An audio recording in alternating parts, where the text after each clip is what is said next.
This is the talk show that takes a no-holds-barred approach to politics, where truth and integrity are the standard and the Constitution honored.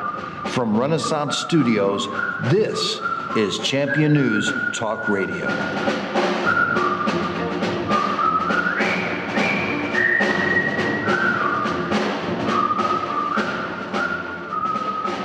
Good morning, happy Mother's Day, and welcome to another great edition of Champion News Talk Radio, brought to you by championnews.net, your choice for the conservative voice. This is second in a series of our Mama Grizzly Month.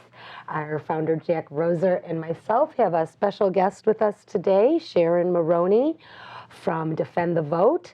And how are you doing today, Jack? Good morning. Well, I'm doing just fine, but it's nice to have a guest here that is a very unusual woman. I've known her for some time, and I admire the work she's done ever so much in trying to operate on the fact that this is the most crooked state in the Union when it comes to politics.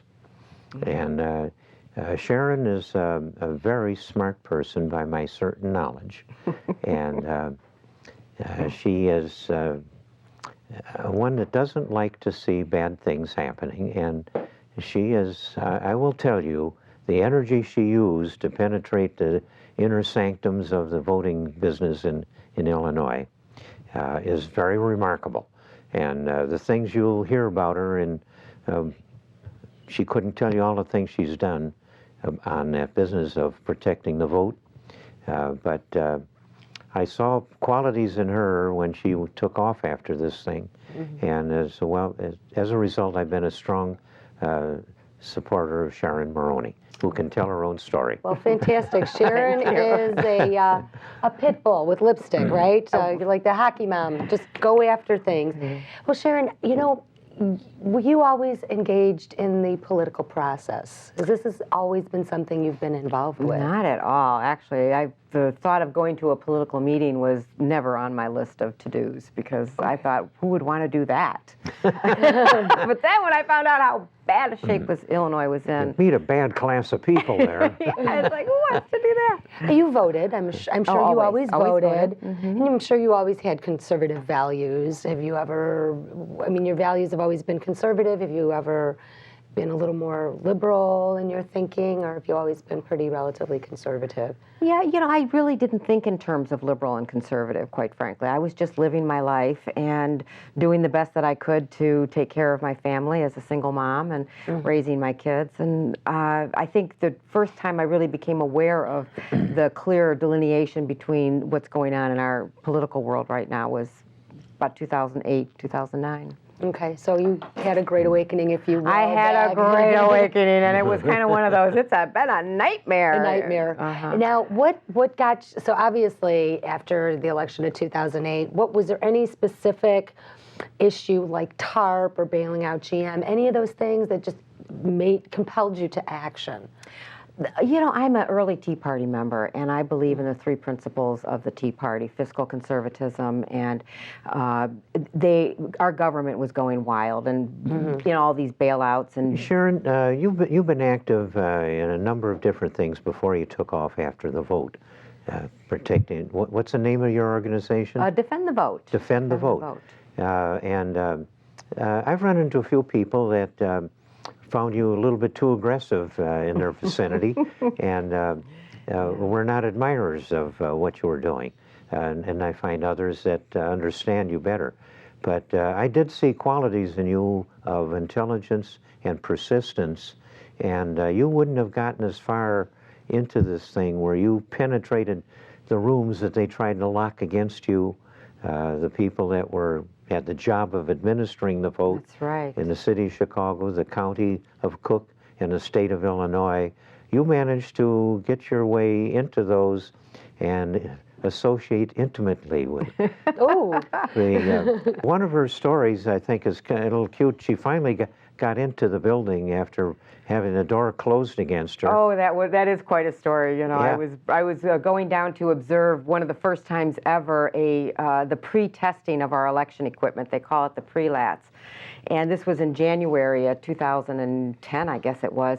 And I went down to observe the testing, and they were so shocked to have somebody there. They said, "Oh, you can't come in this door. You have to go in this other door." And it's a very, we're on Cicero, and it's a very long kind of a, what do you want to say, a warehouse kind of an Is that environment. the place where all the ballots come to? Well, it's not where one of the the receiving machines come centers. and go. It's where the machines come and go. Okay. On Pershing, and so I was down in the warehouse, and the guy says to me, "Oh, you can't go in this door. You have to go in another one." So I'm wearing heels, and it's snowing, and I'm running down there because I don't want to miss this testing for anything.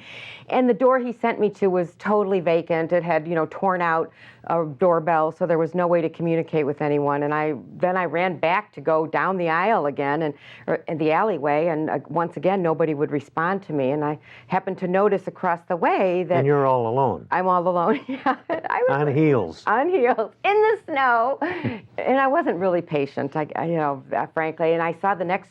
Across the alley, there was another light on in a different warehouse. So I started to bang on that window, and the guy comes out and says, "Oh, come in out of the cold." And he opens the door, and he says, "Well," and so he calls over across the way to the other warehouse, and I hear them This say, guy wasn't in the know. "Yeah, he wasn't in the know," because they get the phone and they said, "You let her in."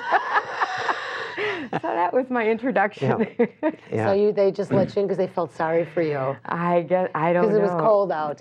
They didn't know what they were in for, huh? They didn't. No, Now- you've irritated some people that where you crossed the line of action they were on in other, the Tea Party's got a lot of people out there that are new leaders, and they're doing their thing and proud of it, and I'm proud of all of them. But you stepped on a few toes. Yeah, but what I saw in you and why I supported in your efforts and put a little bit of money in on some of the things that were needed, but you provided a lot of steam to keep on going.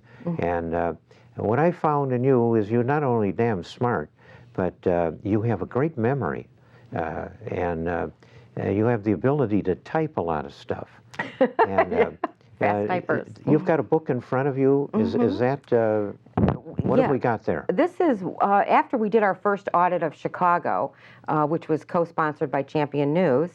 What we did is we went in and we looked at the security procedures that were in place in all of the polling procedures, or the polling places for Chicago during last April's election. This would have been in 2011 when Rahm Emanuel was elected. And we did a surprise audit of 130 or 239 precincts. Sharon, wait, a surprise audit. Explain to our listeners what a surprise audit is Great and what idea. exactly the procedures were entailed in that, so they kind of have an understanding of that. Great point. Well, what we did is we looked at the procedures that are in place for security on securing the ballot at the election, at the polling place, such as did they seal the ballot box? Did they keep a chain of custody on the memory devices? Did you have people at each one of these polling Incidentally- places, 230 individuals at each of these polling places reporting, or did you wait till they came back to the distribution center? They had audit sheets, which we then collected at the end of the day. So Okay. we sent out teams to 239 polling places. Okay. With these audit sheets. Now, And what they- areas were these in, or if you don't want to disclose that, I Well, it understand. was just in Chicago, and we were limited in the amount of time that we had to set this The up. things you were checking on are codified in law, aren't they? Yes, sir. There are things that they are required to do. I think you had, 15 different administrative procedural things that are codified in law that the county and the city and the state are required by law to do. That's right. And And they what weren't did you doing find them. out?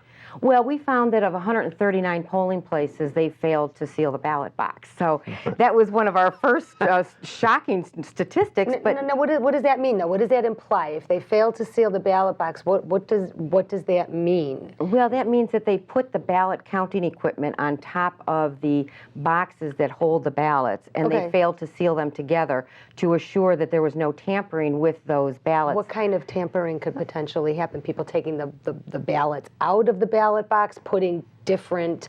Oh, what a dirty mind you She have. has You an think they would? imagination. I'm trying to understand okay, if they're not sealed, what does that mean? If they're not, I mean, if I don't lock my door, somebody can break into my house and steal my shoes, God forbid.